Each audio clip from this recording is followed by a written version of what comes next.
एक बड़ा सा जहाज जो खुले समंदर में लहरों को चीरता हुआ अपनी मंजिल की ओर आगे बढ़ रहा था, जिस पर 33 क्रू मेंबर्स और एक कैप्टन मौजूद थे।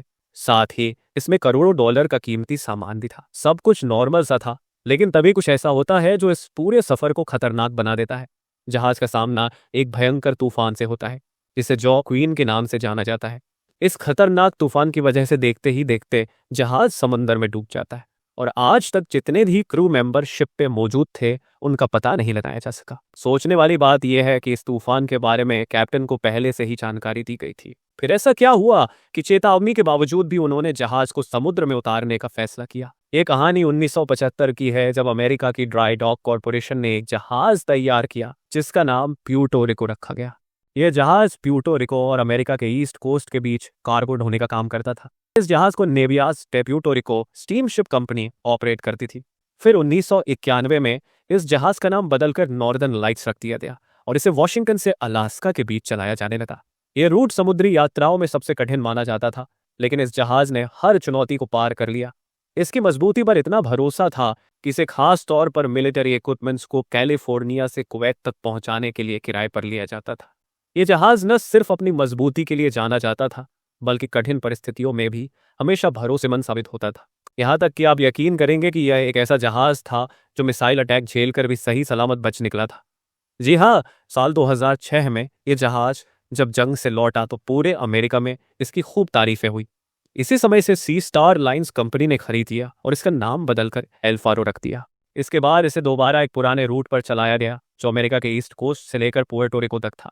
यह जहाज वाकई खास था। इसकी लंबाई 241 मीटर, चौड़ाई 30 मीटर और ऊंचाई 12 मीटर थी। स्टील से बना यह जहाज बड़े बड़े कंटेनर्स ले जाने के लिए डिजाइन किया गया था, जो समुद्री ट्रांसपोर्ट को तेज और आसान बनाता था। एल्फारो समुद्र में ऐसे चलता था जैसे कोई योद्धा अपनी लड़ाई के लिए निकल पड़ा हो, लेकिन ऊपर वाले के सामने आखिर किसकी चलती है। 29 सितंबर 2015 की सुबह जब करीब 8 बजे जहाज एल्फारो ने फ्लोरिडा के जैक्सनविल से अपनी यात्रा शुरू की।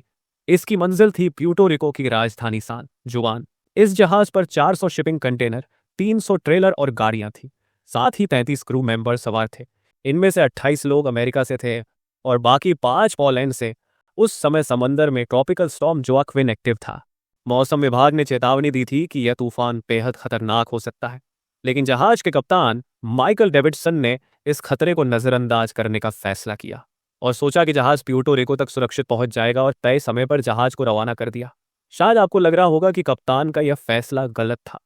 हो सकता है आपके मन में सवाल उठे कि उन्होंने आखिर ऐसा रिस्क लिया ही क्यों, लेकिन असली कहानी तो यहां से शुरू होती है। जब एल्फारो जहाज जैक्सनविल से रवाना हुआ तो उस समय हरिकेन जोआक्विन तूफान सिर्फ एक ट्रॉपिकल स्टॉर्म था। उस वक्त जो वेदर रिपोर्ट्स मिली थी उनमें इस बात का कोई अंदेशा नहीं था कि यह तूफान इतनी तेजी से हरिकेन बन जाएगा। असल में ट्रॉपिकल स्टॉर्म एक आम तूफान होता है और ऐसे हालात से निपटने के लिए जहाज पर जरूरी इंतजाम पहले से ही किए जाते हैं। क्रू मेंबर्स भी इस तरह की स्थिति को संभालने के लिए पूरी तरह से ट्रेनिंग लेते हैं। लेकिन दिक्कत यह थी कि कैप्टन और क्रू को जो मौसम की जानकारी दी गई थी वह थोड़ी पुरानी थी। उस रिपोर्ट में जोआक्विन की असली ताकत और उसकी तेज रफ्तार को सही ढंग से बताया ही नहीं गया था। और दूसरी तरफ हरिकेन जोआक्विन बहुत तेजी से खतरनाक रूप ले रहा था। हरिकेन जैसी घटनाएं शिप और उनके कप्तानों के लिए काफी खतरनाक होती है। यही वजह है कि ज्यादातर कप्तान इनसे बचने की कोशिश करते हैं, लेकिन इस बार कप्तान को लगा कि यह तूफान इतना ताकतवर नहीं होगा। उन्हें भरोसा था कि वे अपने तय रूट पर इसे आसानी से पार कर लेंगे, क्योंकि एल फारो एक ऐसी शिप थी जो अपनी मजबूती के लिए जानी जाती थी। भले ही यह 40 साल पुरानी हो चुकी थी, लेकिन यह पहले भी कई मुश्किल हालातों का सामना कर चुकी थी। खास बात यह है कि साल 2014 और फिर फरवरी 2015 में इसकी जांच हुई थी और दोनों ही बार इसमें कोई बड़ी कमी या सुरक्षा से जुड़ी कोई भी समस्या नहीं पाई गई थी। इसके अलावा अमेरिका के नेशनल ट्रांसपोर्टेशन सेफ्टी बोर्ड ने अपनी जांच में पाया कि इस शिप पर हर हफ्ते सुरक्षा से जुड़ी ड्रिल्स की जाती थी। साथ ही शिप की स्टेबिलिटी भी पूरी तरह सही थी। इन सब वजहों से इसे सुरक्षित माना जाता था। प्लस कैप्टन को अपने ऊपर इतना ज्यादा भरोसा इसलिए था क्योंकि उनकी ट्रेनिंग काफी जबरदस्त थी और जहाज चलाने का उन्हें काफी अनुभव था। और जितनी भी शिपिंग कंपनियां होती है वो अपने शेड्यूल और डिलीवरी टाइम को लेकर काफी पंक्चुअल होती है, क्योंकि लेट होने पर कंपनियों को भारी नुकसान उठाना पड़ता है।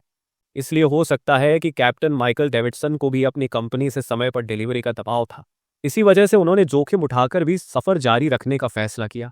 कहानी में आगे बढ़ते हुए 30 सितंबर की सुबह करीब 7 बजे कैप्टन को एक नया वेदर अपडेट मिलता है।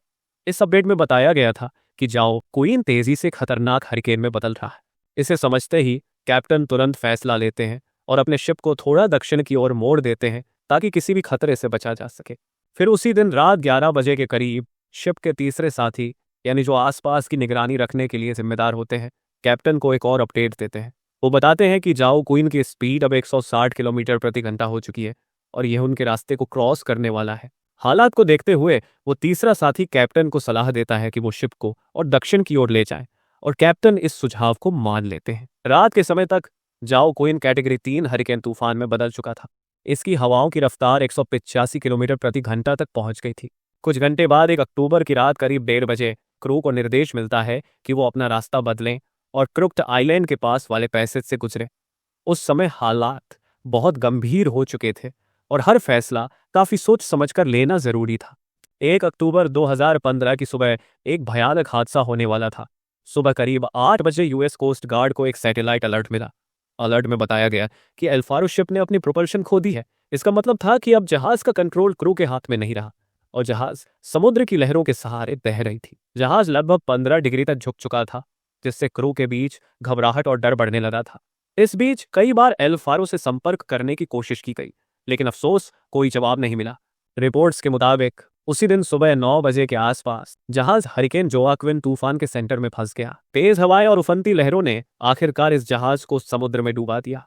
इस हादसे में जहाज पर सवार सभी 33 क्रू मेंबर्स की जान चली गई। 1 अक्टूबर से लेकर 8 अक्टूबर तक जहाज की तलाश जारी रही, लेकिन कोई सुराग नहीं मिला। आखिरकार 31 अक्टूबर 2015 को यूएस नेवी के जहाज यूएसएनएस अपाचे ने समुद्र की गहराई में करीब 5000 मीटर नीचे एल्फारो का मलबा खोज निकाला। यह हादसा एक बड़ा सबक था कि प्रकृति के आगे इंसान कितना छोटा और असहाय हो सकता है। एल्फारो की कहानी हमें बताती है कि कभी कभी किस्मत कितनी क्रूर हो सकती है। यह हादसा किसी की गलती या टेक्निकल खराबी की वजह से नहीं हुआ, बल्कि यह प्रकृति का गुस्सा और किस्मत का खेल था। हरिकेन जोआक्विन अटलांटिक महासागर में आया एक ऐसा तूफान था जिसने तबाही मचाने में सारे रिकॉर्ड तोड़ दिए। इसकी हवाओं की रफ्तार अपने पीक पर 250 किलोमीटर प्रति घंटे तक पहुंच गई थी। इसने न सिर्फ अमेरिका के समुद्री तटों बल्कि कैरेबियन द्वीपों को भी तहस नहस कर दिया था। इस तूफान की चपेट में आए एल्फारो जहाज के सभी 34 क्रू मेंबर्स अपनी जान गंवा बैठे। यह आंकड़ा अटलांटिक महासागर में पिछले 50 सालों में आए किसी भी तूफान से सबसे ज्यादा था। अब सोचिए, इतनी बड़ी तबाही के बावजूद बचाव दल को किसी भी क्रू मेंबर का शव तक नहीं मिला। आप इसे किस्मत का खेल नहीं कहेंगे? ऐसे तूफान हर बार हमें ये याद दिलाते हैं कि इंसान चाहे कितनी भी तरक्की कर ले, प्रकृति के आगे वो हमेशा बेबस ही रहेगा। अब जरा सोचिए, एक सबमरीन समुद्र की गहराई में डूबने लगती है। एक तकनीकी खराबी के कारण पानी तेजी से अंदर घुसने लगता है। उस वक्त कैप्टन के पास सिर्फ कुछ ही सेकंड्स का समय होता है और उसे एक ऐसा फैसला लेना पड़ता है जिसे वो कभी नहीं भूल पाएगा। तो दोस्तों, क्या वो सबमरीन बच पाती है? क्या क्रू के सदस्य जिंदा बचते हैं? आखिर उस कैप्टन ने क्या फैसला लिया? इस पूरी कहानी को जानने के लिए अगले वीडियो में मिलते हैं। ये कहानी सिर्फ एक घटना नहीं है, बल्कि हमें एक बड़ी सीख भी देती है। मैं आपको मिलता हूं अगले वीडियो में। अगर वीडियो पसंद आए तो इसे लाइक करना ना भूलें और तब तक के लिए खुश रहिए, सुरक्षित रहिए। जय हिंद दोस्तों।